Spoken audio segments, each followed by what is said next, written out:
Hey there, my scrappy friends. So this is Maria from Los Papeles de Mamá. In English, that would be Mommy's Papers.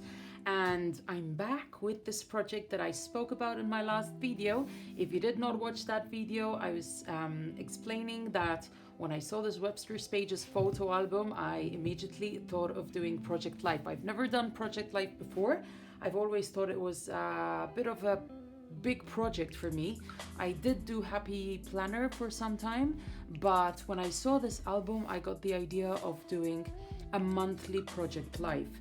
And I wasn't very sure whether I was going to record the process for this, and since it was something very new to me, I did record for you how I did the title page, but then I just sat down this week and I started working on this project and I wasn't filming, and I felt better because I was working very chaotically, so I kind of didn't feel how can I say, sure enough of myself to show you any kind of process when I did not have this process clear in my head. So today I'm gonna show you the first 5 months of my monthly project life, and I'm going to explain in a video how I did this title page. I'm going to be talking about how I did it. It was a lot of fun to make. I wasn't sure of what I was doing, and finally it just all came together, and it's really nice when that happens. I still have to use my fuse tool to close off these pockets here because I've done like shaker pockets with sequins and flowers, but that's it. My title page is done. So here goes the video so you can watch how I did this.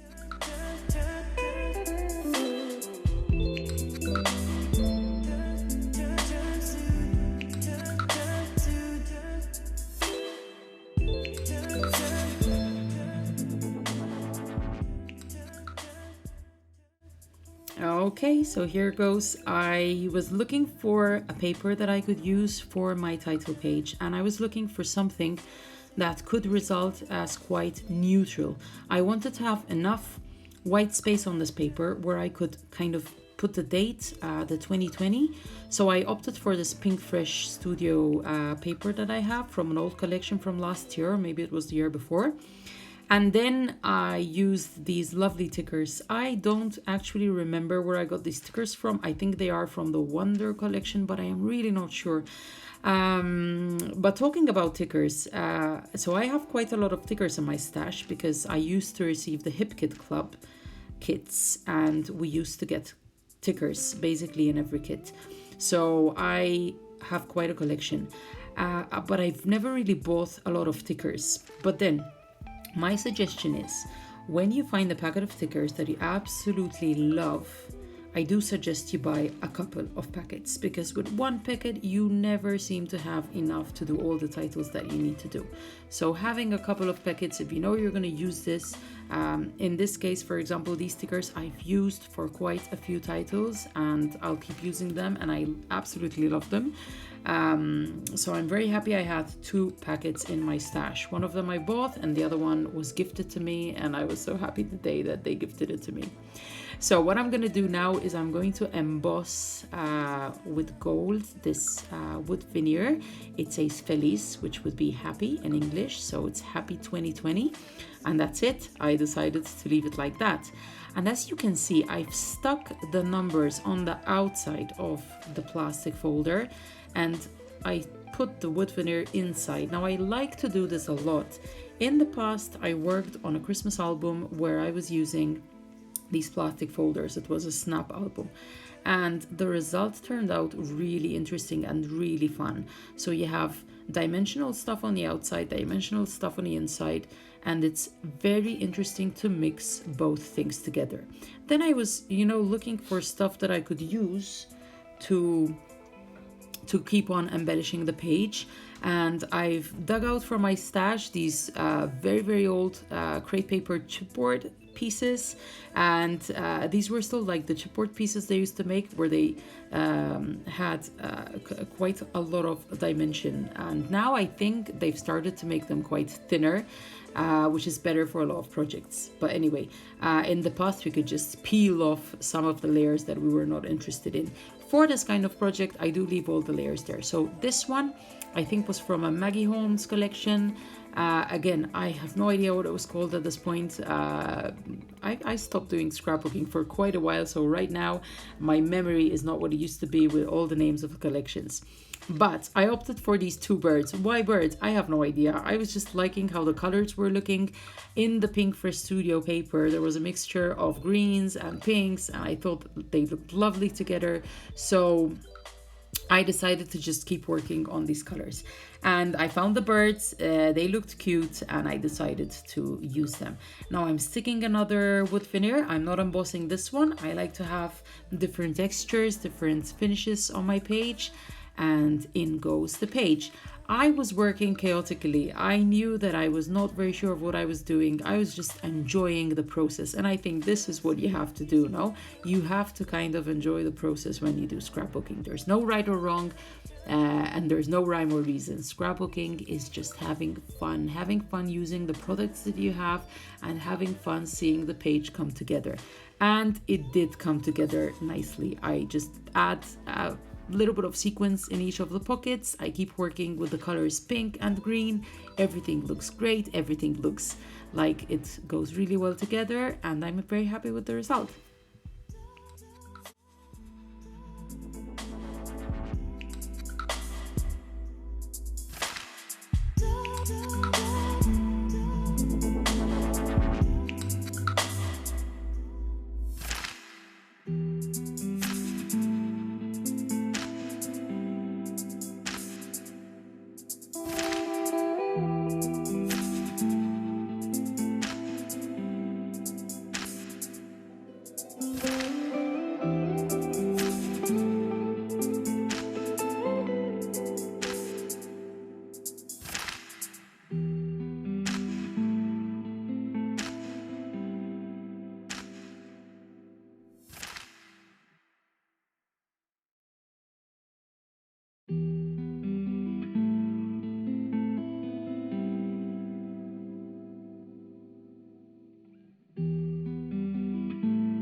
So as you can see, this is the result of the title page. I love how it turned out. Finally, all the colors combined together, and it's quite like a neutral page, which is what I was going for, because this is going to be the title for the year 2020. Then let's start with January. So I explained that I had one of these cards that I was going to use for every month, because I had a pocket.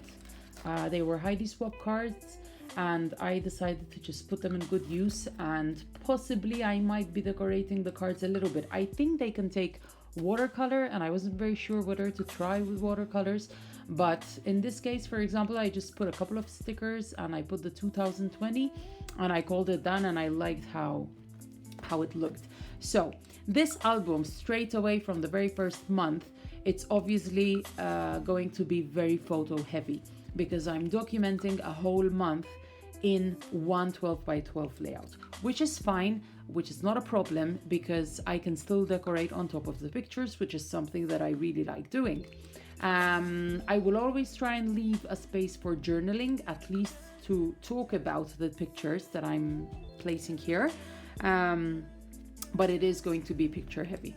So January, I decided to document two main things. One was the New Year's Eve festivities. We went to family and we had a really nice dinner, and we spent the whole night. We were awake all night watching like these funny programs on TV, and we had a really nice time. So that was at the beginning of January. At the end of January, it was my husband's birthday, and we did go out for a really nice meal in a restaurant that belongs to a friend of his.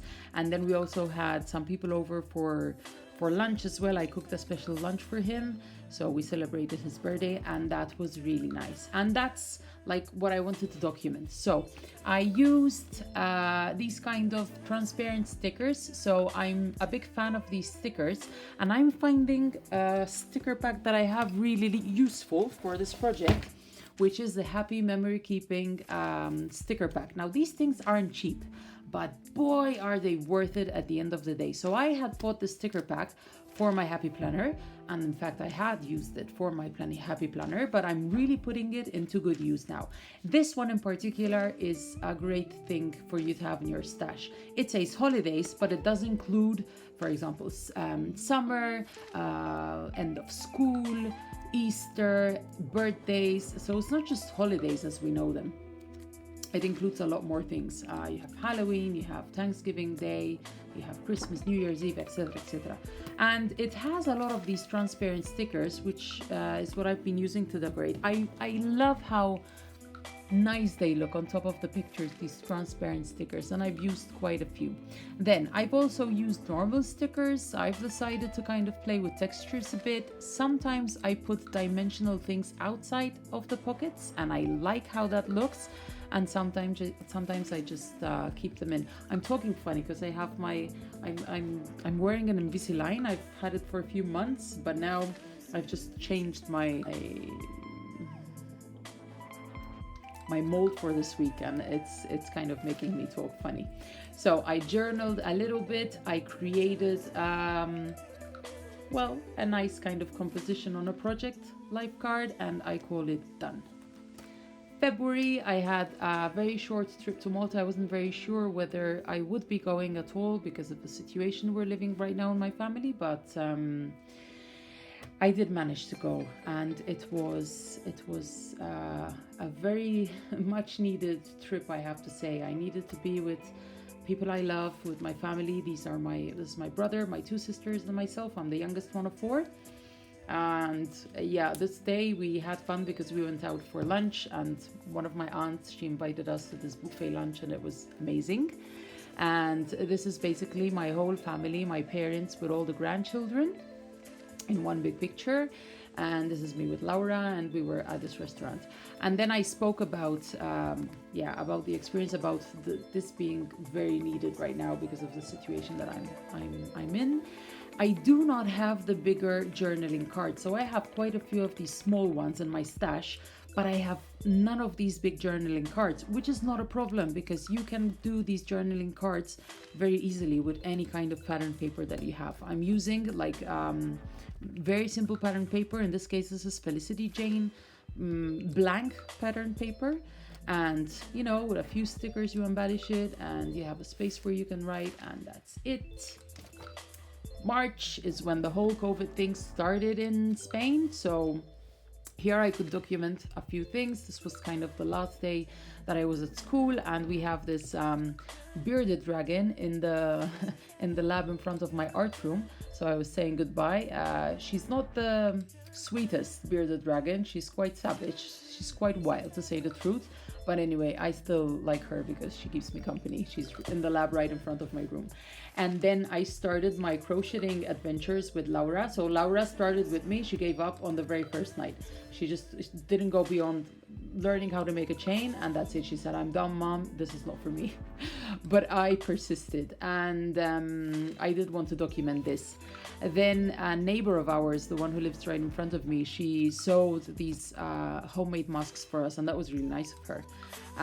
Here's a picture. In Spanish it says sin filtros, so no filters. This is like how bad I started feeling and looking after a few weeks of quarantine. And then spring, which just kept coming and coming, and it was lovely. I documented here again. I made my own journaling card, and I found paper that had like a ledger that I could write on, and then decorated with stickers and stuff. And that was March. April, Easter.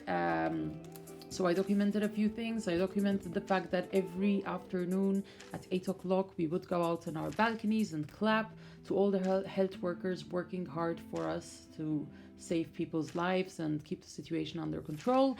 And then a neighbor of ours would just make a party for us, a 20-minute party with loud music, and we would all dance in our balconies. So that was really great, and I did want to have a picture of that. Easter came, and Laura had her chocolate for Easter, and she was really happy with that. And then on the 26th April, I thought this was important to document in a project like this. It was the first day that they allowed kids to go out for a short walk, meaning that we would take them like a 1 kilometer distance from our house, and we had to be in like an hour later. And that was just great for Laura. I documented that. Laura grew up a lot. She had a big growth spurt during the quarantine period, and suddenly I don't have a little girl anymore. My girl is turning into a tweenie now, and yeah, she's changing. Then more about me, how tired I feel. This was hard mentally, physically. As a teacher, my work just quadruplified literally, and it's a kind of different work that we're not used to. Now we spend the whole day just looking and staring at a computer screen, and it's not easy when you are not used to it. But anyway, and then again, spring. I'm a big fan of flowers, and this was one of the days that I went out with Laura, and I said, you have to take a picture of me with all these beautiful flowers. And again, I am embellishing with stickers. These spray stickers always work. Some textured stickers, and chipboard over there, the transparent stickers that I was talking about. And yeah, keeping it simple. Then the last month that I've documented is May. I still have to put the numbers up here, the 2020, and I had to document 3 important things in May. The most important being Laura's birthday, so she's 11 now, and I've used again these transparent stickers to document. I took really nice pictures of her, and I was using my phone, but I found this really good photo editor, which is called Snapseed, and I do recommend it so much. It's a free application, and it just changes your images and makes them absolutely beautiful. So I'm very happy with this application. And here it is. I could turn the normal common pictures into beautiful pictures. Here I put the number 11 chipboard, and I just pasted it on top of the plastic folder. When I do this, I make sure that I use extra glue. So I'm using the Nuvo glue right now to make sure that it just doesn't come off, because I'm afraid that with the glue that they come with the chipboard, as time goes by, it starts deteriorating and things start falling out, and I don't want anything to fall out. So yeah, I'm kind of sticking them a little bit harder. This was Mother's Day, which we celebrate in May, and I had just one really nice picture of Mother's Day with Laura, so I did want to include that as well. And I found this journaling card which just fit the occasion. I really like the quote. And then I also documented, how can I explain this in English? I consecrated myself to the Virgin Mary last year. It's something I did with my kids at school. It's a project that we did with them. We consecrated ourselves to the Virgin Mary, and this year we renewed our vows, so to speak, to the Virgin Mary. And yeah, we renewed that, and I just wrote it down on the same day like last year, 13th May. And this was kind of the bracelet that we gave them with the rosary stuff to it, and yeah. And I documented, stuff that Laura was asking for her birthday, and that's it. So as you can see, the way that I'm doing this is turning out to be very easy, a lot of fun to do, and I think by the end of it, I'm gonna have 2 years of project life, monthly project life, which is going to be great to look at. You know, you're just gonna sit down and you're gonna have a look at 2 full years of stuff that happened, and it's just great. I'm very happy with this project. I hope this has served as an idea for anyone out there. I haven't seen anyone on YouTube using these albums, and I just can't understand why. Why is no one using these albums, or at least YouTubing about them? Because I've just been searching and searching, and I found no one using these albums. There's one Spanish girl who's kind of creating an album for her mother with memories, but that's it. That's the only thing I found. And I don't know, it's such a perfect book for a project like this. So anyways, I hope that this has been useful to somebody out there, and I'll be back very soon with more. Bye.